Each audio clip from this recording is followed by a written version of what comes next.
একটা বাজার, ওই বাজারে এক যুবক রুটি বানায়, শাজ রুটি বিক্রেতা যুবক।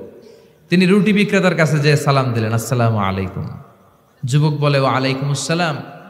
আহমদ ইবনে হাম্বল বলল, বাবা, আমি তোমার রুটির দোকানের পাশে বসে রাতটা কাটাতে চাই আর তোমার এই চুলা থেকে আগুন পোহাতে চাই, যদি তুমি অনুমতি দাও।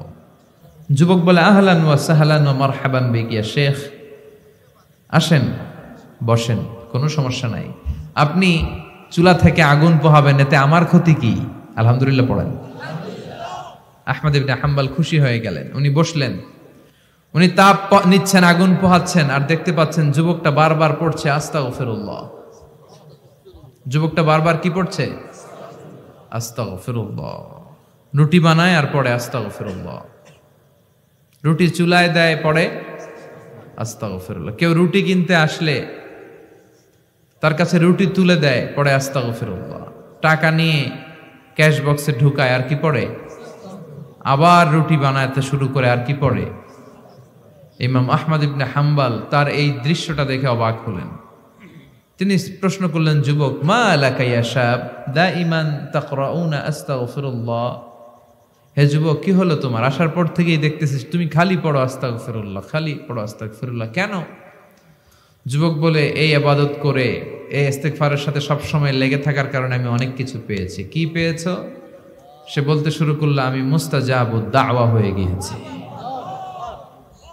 মুস্তাজাবুদ দাওয়া মানে এমন লোক, যে লোক দোয়া করতে দেরি, ওই দোয়াটা কবুল হতে দেরি হয় না। ইমাম আহমদ ইবনে হাম্বল অবাক হলেন।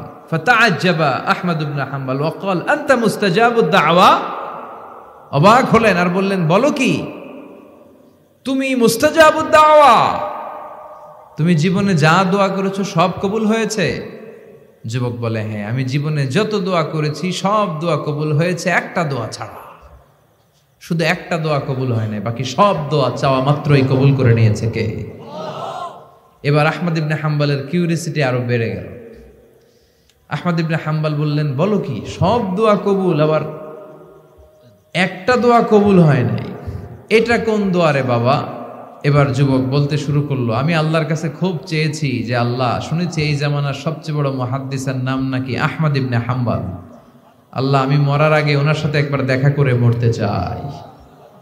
আমি ওনার হাতে হাত রেখে ওনার কাছে বায়াত হতে চাই, ওনার সাথে মুসাফা করতে চাই, আর ওনার কপালে একটা চুমু দিতে চাই।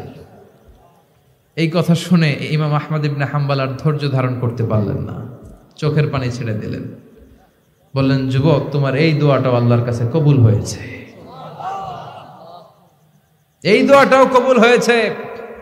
আনা আহমদ ইবনে হাম্বল, আমি আহমদ ইবনে হাম্বল, মুহাদ্দিসুদ দাহর, এই জামানার সবচাইতে বড় মুহাদ্দিস। আমার সাথে দেখা করার জন্য আমার দরবারে তোমার যাওয়ার দরকার নেই, আমাকে আল্লাহ তোমার দরবারে নিয়ে এসেছে।